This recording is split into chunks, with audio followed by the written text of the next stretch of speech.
रहीम। मेरा शौहर शादी की रात मेरे पास आया तो लाइट चली गई। सारी रात वो मुझसे अच्छी अच्छी बातें करता रहा और प्यार जतलाता रहा। जब मेरी आंख सुबह खुली तो वो कमरे से जा चुका था। मैंने अपने शौहर को नहीं देखा था अभी। शादी की रात जब वो कमरे में आया और फिर अचानक गायब हो गया। सुबह उठी तो मेरी रूह लरस गई जब सास ने कहा कि माफ़ करना बेटी, तुम्हारा शौहर पूरी रात मेरे हॉस्पिटल में रहा। मेरा रिश्ता बड़ा आनन फानन हुआ था। 2 महीने बाद ही मेरी शादी की तारीख रख दी गई थी। वाला सब कुछ मजहबी किस्म के थे, इसलिए किसी ने ये ज़रूरत ही महसूस ना की कि मुझे लड़के की तस्वीर दिखा देते। लेकिन बहरहाल अपनी भाभीयों के मुंह से मैंने लड़के की बड़ी तारीफ सुनी थी कि दिखने में बड़ा ही स्मार्ट और खूबसूरत है। हुस्न में तो मैं भी किसी से कम नहीं थी, इसलिए भाभीयों की बातों से मैं कुछ मुतमिन हो चुकी थी। और फिर शादी में वक्त भी बहुत कम था। ये 2 महीने तो बस तेज़ी से गुजर गए थे। शादी का दिन आया तो निकाह के बाद मेरे ऊपर एक बड़ी सी चादर डाल दी गई, जो जुल्ला अरूसी में ही मेरे ऊपर से उतारी गई। मेरी सास ने मुझे कमरे में उठा दिया, लेकिन मेरी सास के चेहरे पे अजीब सी बदहवासी छाई हुई थी। इस सर्द मौसम में भी इनकी पेशानी अर्क आलूद थी। खैर, शायद वो शादी के हंगामों से थक गई थी। जैसे ही वो मेरे कमरे से बाहर गई तो मैंने अपने कमरे का जायजा लिया। मेरा कमरा काफ़ी कुशादा और बड़ा सा था और मेरे लाए हुए झेल से बहुत खूबसूरती से सजाया गया था। इस पर फूलों की सजावट ने मेरे कमरे को मज़ीद खूबसूरत बना दिया। मेरे दिल में भी हसीन ख्यालात जुटियाँ बनने लगे थे। कमरे का माहौल ही बड़ा खूबसूरत था। यकीनन ये कमरे की सजावट मेरे शोहर ने की होगी, जो इसकी मोहब्बत का मुंह बोलता सबूत थी कि इसे अपनी रात को मेरे लिए कैसे यादगार बना दिया। ये सोचकर ही मैं शर्म से सुर्ख हो गई। असामा के बारे में मैं सोचकर ही मेरा दिल आज ज़ोरों से धड़क रहा था। मगर अचानक ही कमरे की लाइट बंद हो गई। एकदम से कमरा अंधेरे में डूब चुका था। दिसंबर का महीना था, इसलिए गर्मी का तो सवाल ही पैदा नहीं होता था। सर्दी अपने अरूज पर थी, लेकिन इस अंधेरे में मुझे कुछ भी दिखाई नहीं दे रहा था। मैं ये सोच रही थी कि एकदम से लाइट क्यों चलेगी। लेकिन इसी वक्त मुझे कमरे के खुलने की आवाज़ आई। कमरा खुलकर बंद हुआ। मुझे बस एक काला सा साया ही नजर आया था। मैंने कहा, कौन? तो आवाज़ आई, मैं असामा, आपका शौहर। ये सुनकर तो मैं शर्म के मारे आगे कुछ बोल ही ना पाई। असामा मेरे पास आगे कहने लगे कि मोहल्ले की बिजली का ट्रांसफ़र फट गया है, इसलिए रात भर लाइट नहीं आएगी। ये सुनकर तो मैं खुद भी परेशान हो गई, क्योंकि मुझे असामा का चेहरा भी ठीक से नहीं याद था, नहीं देखा था। मेरा मोबाइल मेरे पर्स में था और अंधेरे में न जाने कहाँ था, वरना मैं अपने मोबाइल की टॉर्च लाइट ही चला लेती। असामा मेरे पास बैठ गया। मुझे लगा शायद वो अपने मोबाइल की टॉर्च खोलेंगे, मगर उसने ऐसा कुछ नहीं किया। कहने लगा, अल्लाह रे, हमें ये रात अंधेरे में ही काटनी पड़ेगी, क्योंकि लाइट ठीक करने तो सुबह ही कोई आएगा। मैं भला क्या जवाब दे सकती थी। मौसम सरमा था, इसलिए कमरा काफ़ी ठंडा था। असामा ने मेरा हाथ पकड़ा, जो उस वक्त सर्द हो रहा था, और 2 गड़े मेरे हाथों में पहने गए थे। आपकी रोनमई का तोहफा है। इसके बाद वो मेरी तारीफ़ करने लगे। इसकी बातों में तो शायद कोई जादू था। मैं खोने लगी। वो मुझसे मोहब्बत का इजहार करने लगा और मेरे जेवरात भी उसने अपने अपने हाथों से उतारे थे। मैं ठीक से इसका चेहरा नहीं देख पाई थी, लेकिन इसकी आवाज़ और मोहब्बत भरी बातों तो शायद मैंने ज़िंदगी भर में ना पाई हूँ। असामा की संगत में गुजरे लम्हात मेरे लिए बहुत कीमती बन रहे थे। या यूँ कहें कि इसने इन लम्हात को मेरे लिए बहुत कीमती बना दिया था। इसकी संगत को पाकर मैं बहुत खुश थी। मेरी आंखें चिड़ियों की चहचहाहट से खुली थी। कमरे में रोशनी चार सौ फैली हुई थी और कमरे में आने वाले गुलाब के फूलों की खुशबू अब तक मुझे मसरूर किए हुए थी। रात को उसामा की संगत का ख्याल आते ही मेरे चेहरे में मुस्कुराहट सी सज गई थी, लेकिन जैसे मैंने करवट बदली, बराबर की जगह बिल्कुल खाली थी।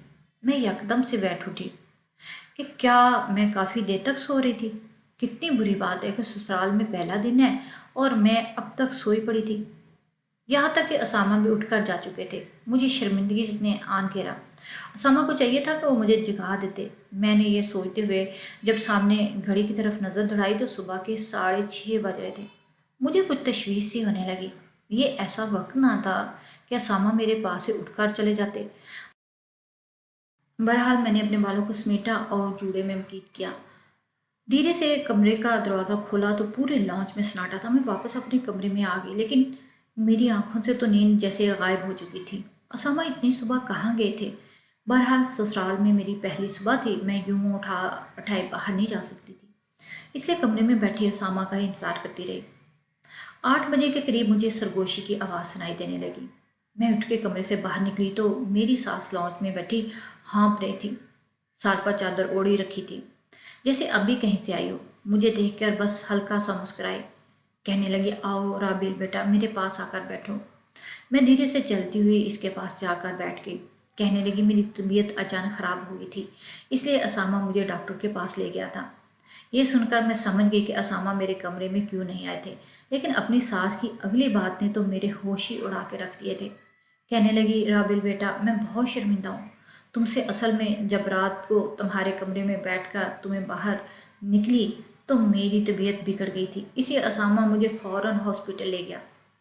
मेरा बीपी शूट कर गया था। पूरी रात हॉस्पिटल में ही गुजर गई। अभी ही वापस लौटे थे कि मुझे घर छोड़कर वो मेरी मेडिसिन लेने गया है। तुम भी क्या सोच रही हो कि शादी की रात भी शोहर कमरे में नहीं आया?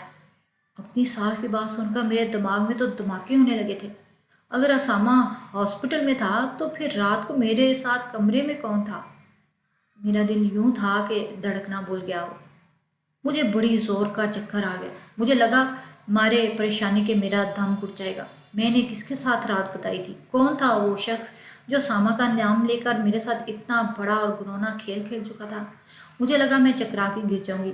इसी वक्त एक खुश शक्ल नौजवान लॉज में दाखिल हुआ। मुझे देखकर एक मुस्कुराहट उसके चेहरे पर फैल गई थी। मेरी सास ने कहा, लो आ गया सामा। सामा ने मुझे सलाम किया। मेरे दिमाग में तो घंटियां बजने लगी। ये आवाज़ तो न थी जिसने रात भर मेरे कानों में मोहब्बत भरी बातों का रस बोला था। मेरा दिल यूं था कि धड़कना भूल गया। मुझे अपने वजूद से भी घिन आने लगी। मैं खामोशी से उठकर अपने कमरे में चली गई। कुछ देर बाद जैसे ही मेरे कमरे का दरवाज़ा खुला, मेरा दिल यूं था जैसे किसी ने मुट्ठी में ले लिया हो। असामा कमरे में दाखिल हुए और दरवाज़ा बंद किया और बड़ी बेतकल्फ़ी से कहने लगे, आई एम सॉरी यार, बहुत कुछ सोचा था शादी की रात के हवाले से, लेकिन अम्मी की अचानक से तबीयत बहुत ज़्यादा बिगड़ गई थी। मुझे अचानक से जाना पड़ गया, लेकिन मैं अपनी बहन से कहकर गया था कि तुम्हें बता दे कि मुझे देर हो जाएगी। रिमशा ने तुम्हें बताया था असामा मुझसे बात कर रहे थे और मैं खाली आंखों से इन्हें देख रही थी। इन्हें वाकई बहुत देर हो गई थी। जब्त शायद मेरे बस की बात नहीं रही थी। आंसू मेरी आंखों से बहने लगे। मैंने नफ़ी में सर हिला दिया। मेरे कमरे में मेरी नंदी आई थी और ना ही उसने मुझे कुछ ऐसा बताया था। कहने लगा, ओह शिट, यह लड़की भी ना बड़ी भुलक्कड़ है, भूल गई होगी। अच्छा प्लीज़ रो मत, मुझे अंदाज़ा है रात भर तुम परेशान रही होगी, और एक लड़की के लिए ऐसे लम्हात बहुत तकलीफ दे होते हैं जब उसका शौहर पूरी रात कमरे में ना आए और वजह भी उसे मालूम ना हो। असामा बहुत शर्मिंदगी से मुझसे माजरत ख्वाह अंदाज से कह रहे थे, लेकिन मैं क्या बताती कि जो अजियत और तकलीफ़ मुझ पर गुजरी है, मैं तो उसे लफ्ज़ भी नहीं दे पा रही थी। मैं फूट फूट कर रोने लगी तो उसामा परेशान हो गए। कहने लगे, आई एम सॉरी राबेल, यार मुझे अंदाज़ा नहीं था कि रिमशा ने सब करेगी। उन्होंने मुझे मनाने की कोशिश करते हुए मेरे दोनों हाथ थाम लिए, लेकिन मुझे तो गोया करंट सा लग गया था। मैंने फ़ौरन से इनके हाथ से अपने हाथ खींच दिए। मुझे हर चीज़ से खौफ महसूस हो रहा था, यहाँ तक कि उसामा से भी। मेरी कैफियत बहुत अजीबोगरीब सी हो चुकी थी। वो मुझे देखकर परेशान हो गए थे। मैंने कहा कि मुझसे दूर रहें। वो मेरी इस बात को मेरी नाराज़गी समझे। मैं ये सोच रही थी कि अगर असामा रात को मेरे पास नहीं थे तो फिर कौन आया। असामा कहने लगा, अच्छा ठीक है, तुम परेशान मत हो, आराम करो, मेरी ही गलती है, मुझे खुद तुम्हें बताना चाहिए था। ये कह के वो कमरे से बाहर चले गए। मेरी हालत गैर होने लगी थी। मेरे कानों में रात की सरगोशियाँ सुनाई देने लगी थी। वही प्यार भरी बातें, वही लहजा, मेरा पूरा वजूद काम के रह गया था। अज़ियत तो शायद छोटा लफ्ज़ है, जो कि सहरी थी, वो तो मौत के मतरातफ था। मैंने अपने दोनों हाथ अपने कानों पे रख लिए ताकि वो सरगोशियाँ बंद हो सकें जो किसी नामहरम की थी। ये क्या हो गया मेरे साथ? कोई कैसे मेरे कमरे में दाखिल हुआ था? कैसे उसने अंधेरे का फ़ायदा उठाया था? मैं क्या कहूँगी असामा से? मेरी बात पर कौन यकीन करेगा? मेरी कौन सुनेगा? मेरे जहन में चलने वाले सवालत ने मेरी तो जान ही निकाल ली। अगर मैं चुप रहती हूँ तो एक गुनाह की तलवार मेरे सर पर सवार रहती है जो मुझे पल पल मार रही है, और अगर मैं सब कुछ असामा को बता देती हूँ तो फिर कभी भी मेरी बात पे भरोसा नहीं करते। यही समझती कि मैं मेके से ही बदकारी का बदनमा दाग लेकर ससुराल आई हूँ।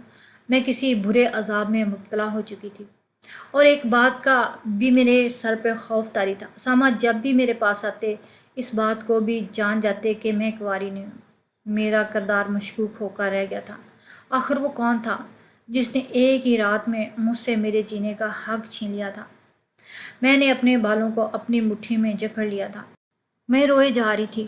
صبح کے 10 بج چکے تھے جب میرے کمرے پر دستک ہوئی۔ میری آنکھیں رو رو کر سوج چکی تھی۔ میں نے جلدی اپنے آنسو صاف کیے۔ میری نند تھی، کہنے لگی رابل آؤ آ کر ناشتہ کر لو۔ رمشا اسامہ کی جڑواں بہن تھی۔ یہ دو ہی بہن بھائی تھے اور گھر میں کوئی مرد تھا ہی نہیں جو میرے ساتھ یہ گنونا کھیل کھیلتا۔ آخر یہ کیا کس نے کیا؟ یہی ایک سوال میری جان لے رہا تھا۔ میں اٹھ کے واش روم میں چلی گئی، اپنا منہ ہاتھ دھویا اور کمرے سے باہر نکل گئی۔ لاؤنج پر ناشتے پر اسامہ اور رمشا ہی تھے، میری ساس نہیں تھی۔ شاید طبیعت خرابی کی وجہ سے وہ سو رہی تھی۔ میں اسامہ کے برابر میں بیٹھ گئی۔ وہ اپنی بہن کو ڈانٹ رہا تھا، اس نے اسامہ کا پیغام مجھے کیوں نہیں دیا؟ کہنے لگی کہ وہ تھکی ہوئی تھی، اس لیے جلدی سونے کے لیے لیٹ گئی۔ وہی مجھ پر ایک اور بات کا انکشاف ہوا۔ رمشا کہنے لگی رات کو ہمارے گھر کی لائٹ بند ہوگی، حالانکہ سارے محلے میں لائٹ تھی۔ یہ سن کر میرے ہاتھ میں پکڑا نوالا وہیں تھم گیا۔ وہ کہنے لگی بھائی مجھے یہ بات سمجھ نہیں آ رہی کہ ہمارے گھر کی لائٹ کیسے بند ہوگی؟ پوری رات لائٹ بند رہی اور جب فجر کے بعد میں نے دیکھا تو کسی نے ہمارے گھر کا مین سوئچ آف کیا ہوا تھا۔ پتہ نہیں کس نے یہ سب کیا تھا۔ اسی اندھیرے میں ہی میرا سب کچھ لٹ چکا تھا۔ اسامہ رمشا کی بات سن کر پہلے تو سوچنے لگا، پھر کندھا اچا کر بولا ہو سکتا میرے دوستوں میں سے کسی نے شرارت کی، اپنے گھر کو جاتے ہوئے مین سوئچ آف کر گئے ہوں گے۔ یہ کہہ کے تو اسامہ نے بات ہی ختم کر دی۔ میں ناشتہ کر کے اپنے کمرے میں آ گئی۔ میں اسی سوچ میں گمسم تھی کہ میرے ساتھ زیادتی کرنے والا آخر کون تھا، جب میرے موبائل پہ بیل بجنے لگی۔ میں نے موبائل فون اٹھایا تو کوئی ان نون نمبر تھا۔ میں نے جیسے ہی فون اٹھایا میرے ہوش اڑ گئے۔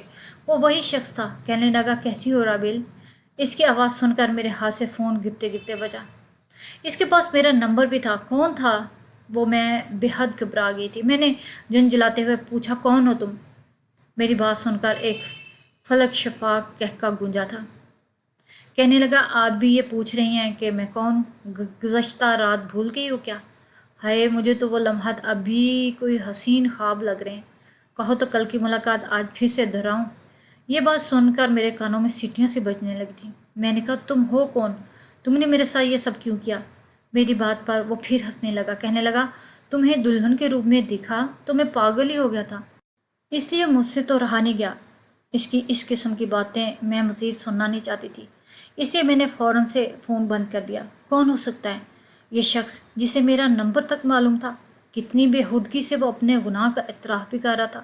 میرا دل اس قدر بے چین تھا کہ شاید میں اپنی تکلیف اور اذیت کو لفظ بھی بیان نہیں کر سکتی تھی۔ پورا دن میرا پریشانی میں گزرا، لیکن رات کو پھر مجھ سے اسی نمبر سے ایک میسج آیا کہ اگر میں نے اسامہ کو اپنے قریب آنے دیا تو وہ شخص میرا راز فاش کر دے گا اور اسامہ سے یہ کہہ دے گا کہ یہ میرا اس سے شادی سے پہلے کا یہ چکر ہے اور وہ میرے ساتھ ہر قسم کے تعلقات بھی قائم کر چکا ہے۔ اس بات کو میں نے اسامہ سے چھپایا۔ وہ میری زندگی کو برباد کر گیا تھا، طلاق کروائے گا۔ میں پریشان ہو کے رہ گئی۔ میں بالکل بھی نہیں جانتی تھی یہ شخص کون ہے۔ میں نے اپنے ماضی کو اپنے ذہن میں کھنگال کے رکھ دیا اور مجھے ایسا کوئی بھی یاد نہیں آیا جو یوں زندگی کو برباد کر رہا تھا۔ اس کے بعد اس شخص نے مجھے کچھ ایسی نازیبا سی تصویریں دکھائیں جو شاید اس نے شادی کی پہلی رات میری لی تھیں، جب میں گہری نیند میں سو رہی تھی۔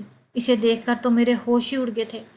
میں نے کئی بار اس سے یہ سوال دہرایا اور پوچھ چکی تھی کہ وہ کون ہے اور کیوں میری زندگی برباد کر رہا ہے، لیکن جواب میں وہ بس ہنسنے لگتا۔ لیکن یہ راز بہت دیر تک راز نہیں رہا۔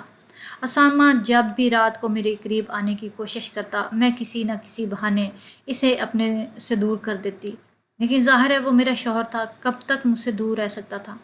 میرے دل میں ہر وقت یہ خوف رہتا، اگر اسامہ میرے قریب آیا تو اسے میری پہلی رات کا سچ معلوم ہو جائے گا اور وہ مجھے طلاق دے دے گا۔ اور دوسرا خوف یہ تھا کہ کہیں اس شخص کو یہ علم ہو گیا تو کہیں وہ اسامہ کو میرے بارے میں جھوٹی خبریں دکھا کر میرا گھر برباد کر دے گا۔ ایک عورت کے لیے اس کا گھر بہت معنی رکھتا ہے۔ کوئی بھی عورت شادی کے بعد طلاق نہیں چاہتی۔ میں بے حد پریشان تھی اور سوچ رہی تھی کہ کیا کروں۔ میرے دل میں ہر وقت خوف رہنے لگا۔ ایک بار وہ ہوا کہ میرے ہوش اڑ گئے۔ میری نند رمشا کی منگنی اپنے کسی کزن سے ہو چکی تھی۔ ایک بار وہ ہمارے گھر آیا۔ میری ساس نے صبح ہی مجھ سے کہہ دیا کہ رات کا کھانا جواد ہمارے ساتھ کھائے گا۔ میں نے کھانے کا اہتمام بھی کیا تھا۔ رات کو جب جواد آیا تو میں کچن میں مصروف تھی۔ रिमशा भी मेरे साथ खाने में मेरी हेल्प करा रही थी। जब सब कुछ तैयार हो गया तो कहने लगी, प्लीज़ भाभी, जवाद के सामने ये मत कहना कि खाना आपने बनाया, बस यही बताइएगा कि मैंने बनाया, मेरी ज़रा वैल्यू बढ़ जाएगी। हर बार मेरे खानों में नुक्स निकालता है। रिमशा की कैफियत मैं जान सकती थी। हर लड़की की बस यही तो ख्वाहिश होती है कि इसकी बनाई हुई चीज़ की तारीफ़ उसका होने वाला शोहर तारीफ़ करे। मैंने मुस्कुरा कर कहा, ठीक है, कह दूंगी, वो खुश होगी। जैसे मैंने खाना टेबल पर लगाया, जवाद सामने ही बैठा था। मैंने इसे सलाम किया। उसने असबात में सर हिलाया। अच्छा खुशशक्ल नौजवान था, लेकिन इसके बाद जो हुआ, मेरा दिल ही धड़कना भूल गया था। खाने के टेबल पर सब बैठ चुके थे। ना जाने क्यों मुझे ये महसूस हो रहा था जैसे जवाद मुझे अजीब सी नज़रों से देख रहा है। मुझे इसकी नज़रों से उलझन हुई थी। मैं असामा के साथ टेबल पर बैठ गई। खाने का पहला नवाला लेते ही इसने कहा, खाना बहुत मज़े का है, यकीन रिमशा ने नहीं बनाया होगा। लेकिन रिमशा ने कहा कि मैंने ही बनाया, बेशक भाभी से पूछ लो। मैं खाना खा रही थी, लेकिन जवाद की आवाज़ सुनकर मेरा नवाला मेरे हाथ में ही रह गया था। मैंने बर्जिस्ता इसकी तरफ देखा और इसकी आंखों में जो कुछ मैंने देखा मेरी जान निकालने के लिए काफ़ी था। वो बड़ी अजीब सी मुस्कुराहट चेहरे पे सजाए मुझे देख रहा था। मुझे लगा मैं सांस लेना ही भूल जाऊंगी। ये आवाज़ मैं कैसे भूल सकती थी। इसकी सरगोशी ने तो मेरी नींद उड़ा के रख दी। मेरी नींद, दिन का चैन, सुख सब बर्बाद कर दिया था। कहने लगा, खाना इतना मज़े का है कि दिल चाहता है कि बनाने वाले का हाथ चूम लूँ। मुसलसल मेरी तरफ देख कर बोल रहा था, और इसी लहजे में जो लहजा उसने पहली रात अपनाया था। तो मेरी सास इसके बराबर में बैठी थी। वो मेरी सास का भांजा था। वो उसकी कमर पर थपकी लगाकर कहने लगी, शर्म करो। वो हंसने लगा। इसकी हंसी, इसका कहका लगाने का अंदाज मुझे वही बिल्कुल लगा था। मेरे कान धोखा नहीं खा सकते। ये वही शख्स था जिसने मुझे बर्बाद किया था। मेरा जी चाह रहा था कि मैं कहीं मन ज़मीन के अंदर दफन हो जाऊं। मैं सोच भी नहीं सकती थी कि मेरी नंद का होने वाला शोर मेरे साथ इतना बड़ा खिलवाड़ कर सकता है। मैंने तो आज तक से पहले कभी नहीं देखा था, जानती भी नहीं थी, फिर क्यों उसने मेरी ज़िंदगी बर्बाद करके रख दी। खाना बीच में छोड़ के मैं वहाँ से वापस अपने कमरे में चली गई। कुछ देर बाद मेरे मोबाइल में मैसेज आया, मैं कल दोपहर को एक होटल के कमरे में पहुँच जाऊँ, वरना वो मेरा राज फाश कर देगा। मैंने मोबाइल बंद कर दिया, अपना सर अपने हाथों की मुट्ठी में जकड़ दिया। मैं ये गुनाह नहीं करना चाहती थी, लेकिन अगर मैं सच भी बोल देती तो मेरी बातों पे कोई भरोसा नहीं करता। मैं इस शशोपन में मुब्तला थी कि मैं होटल के कमरे में जाऊं या ना जाऊं। रात को जब असामा मेरे कमरे में आए तो कहने लगे, तुम्हारे साथ क्या मसला है, क्यों मुझसे दूर भागती हो। ठीक है, शादी की रात मैं अपनी वालदा की वजह से हॉस्पिटल चला गया था, तुम्हें इस बात की खबर नहीं की थी, लेकिन इस बात की सज़ा तुम मुझे कब तक दोगी। मैं चुप थी, खामोश थी, क्या जवाब देती कि मैं किस मुसीबत में फंस चुकी हूँ। पता नहीं वो मेरी बात का एतबार करते भी या ना करते। मैंने कहा कि असामा, मुझसे कितनी मोहब्बत करते हो। मेरे सवाल पर वो मुझे गौर से देखने लगे। कहने लगा, क्या मतलब, अभी मैंने तुमसे मोहब्बत की ही कब है, तुमने ऐसा मौका ही नहीं दिया। वो शायद शरारत के मूड में थे, लेकिन मैं संजीदा थी। मैंने कहा, आपको जवाद कैसा लगता है। मेरे सवाल पर कहने लगा कि हम दोनों के दरमियान में ये जवाद कहाँ से आ टपका। मैंने कहा, मुझे बताइए कि लड़का कैसा है। कहने लगा, अच्छा है, मेरी खाला का बेटा है, वो भी अकलौता, हाँ कुछ अय्याश मजाज का है, लेकिन ज़ाहिर है लड़के ऐसे ही होते हैं, शादी के बाद खुद ही सुधर जाएगा। मैंने कहा कि मुझे ये बिल्कुल भी अच्छा नहीं लगा। मेरी बात सुनकर असामा ने माथे पे त्योड़ी सी चढ़ा ली थी। कहने लगा, आज तो ये कह दिया, आइंदा मत कहना। अम्मी और इमशा के सामने तो बिल्कुल नहीं। अम्मी को अपने भांजे से बड़ी मोहब्बत है। ये हिम्मत जमा कर रही थी कि असामा से बात करूंगी, खामोश होगी। अगले रोज़ मैं होटल गई तो जवाद पहले से ही कमरे में मौजूद था। मुझे देख के कहने लगा कि देख लो, आखिर आ गई हो तुम, मैं जानता था तुम्हें आना ही था। मैं रोने लगी। मैंने कहा कि मैंने तुम्हारा क्या बिगाड़ा था, तुमने मेरे साथ ये सब कुछ। या कहने लगा कि मैंने जब पहली बार तुम्हें दुल्हन के रूप में देखा तो मैं देखते ही रह गया, बस मेरा दिल तुम पे आ गया था, इसलिए अपनी खाला को मैंने खाने में ऐसी चीज़ डाल के दी जिससे उनका बीपी शूट कर गया। मजबूरी में असामा को उनके साथ हॉस्पिटल जाना पड़ा, और फिर मैंने मेन स्विच ऑफ किया और तुम्हारे कमरे में आ गया। रिमशा की नज़र में घर से जा चुका था। मुझे जो चीज़ अच्छी लग जाए ना रबील, तो मुमकिन ही नहीं कि वो जवाद इसे छोड़ दे, और वो हर बात का इतराफ़ कर चुका था। मैंने मुस्कुरा कर इसको देखा। اور ہوٹل کے کمرے کا دروازہ کھول دیا۔ باہر اسامہ کھڑا تھا۔ اسامہ کو اپنے ساتھ لائی تاکہ وہ حقیقت جان جائے۔ اس وقت اسامہ کی آنکھیں غصے سے سرخ تھی۔ جواد کی تو رنگتیں اڑ گئی تھی۔ اسامہ نے جواد کو بہت مارا اور رمشا کا رشتہ بھی اسے توڑ دیا۔ اسامہ میرے سامنے شرمندہ تھا اور میں بے تحاشا رو رہی تھی۔ کہنے لگا کہ تم پریشان نہ ہو، تمہاری بات اس گھر سے باہر نہیں جائے گی۔ میری وجہ سے تمہارے ساتھ یہ حادثہ ہوا اور میں تمہیں بے یار و مددگار نہیں چھوڑوں گا۔ اسامہ نے مجھے اپنا لیا تھا۔